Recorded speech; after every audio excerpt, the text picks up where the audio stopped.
سے جو بڑا مہربان اور نہایت رحم کرنے والا ہے۔ السلام علیکم پیارے بچوں، کیسے ہیں آپ سب؟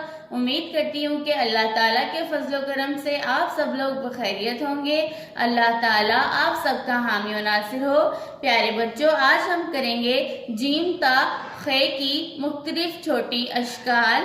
پیارے بچوں، آئیے سب سے پہلے ہم لکھتے ہیں ہے واو، جس کا مطلب ہے ہوم ورک۔ ہوم ورک کے بعد ہم لکھیں گے حروف کی مختلف چھوٹی اشکال جیم تا خے۔ سب سے پہلے ہم لکھیں گے حرف جیم، جو کہ نیچے والی 3 لائنوں میں لکھتے ہیں۔ ہم جیم کو مکمل شکل میں لکھیں گے اور جیم میں لگائیں گے ایک نقطہ۔ جیم کی پہلی چھوٹی شکل جو کہ درمیان والی 2 لائنوں میں سیدھی لکھی جاتی ہے۔ جیم کی دوسری چھوٹی شکل جو کہ درمیان والی 2 لائنوں میں تھوڑی سی راؤنڈ لکھی جاتی ہے، اور جیم کی تیسری چھوٹی شکل جو کہ جیم کی بناوٹ میں لکھتے ہیں۔ اب ہم لکھتے ہیں حرف چے کی چھوٹی اشکال، چے مکمل شکل میں۔ چے کی پہلی چھوٹی شکل۔ پیارے بچوں، لکھتے وقت آپ نے لائنوں کا خاص خیال رکھنا ہے۔ چے کی تیسری چھوٹی شکل جو کہ چے کی بناوٹ میں لکھتے ہیں۔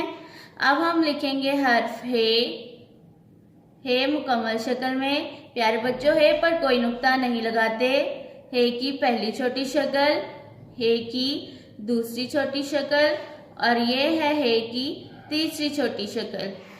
پھر سے لکھتے ہیں حرف خے مکمل شکل میں۔ پیارے بچوں، خے پر لگاتے ہیں ایک نقطہ۔ خے کی پہلی چھوٹی شکل جو کہ درمیان والی 2 لائنوں میں سیدھی لکھی جاتی ہے۔ خے کی دوسری چھوٹی شکل جو کہ درمیان والی 2 لائنوں میں تھوڑی سی راؤنڈ لکھتے ہیں، اور یہ ہے خے کی تیسری چھوٹی شکل جو کہ خے کی بناوٹ میں لکھی جاتی ہے۔ پیارے بچوں، حروف جیم تا خے کی تینوں چھوٹی اشکال ایک دوسرے سے مختلف ہوتی ہیں۔ جیم، چے، ہے، خے کی پہلی چھوٹی شکل کو سیدھا لکھتے ہیں، دوسری شکل کو تھوڑا سا راؤنڈ لکھتے ہیں، اور تیسری شکل کو جیم، چے، ہے، خے کی بناوٹ میں لکھتے ہیں۔ پیارے بچوں، یہ تھی جیم تا خے حروف کی مختلف چھوٹی اشکال۔ آپ بھی اپنا آج کا کام اپنی اردو کی نوٹ بکس پر کریے۔ اللہ حافظ۔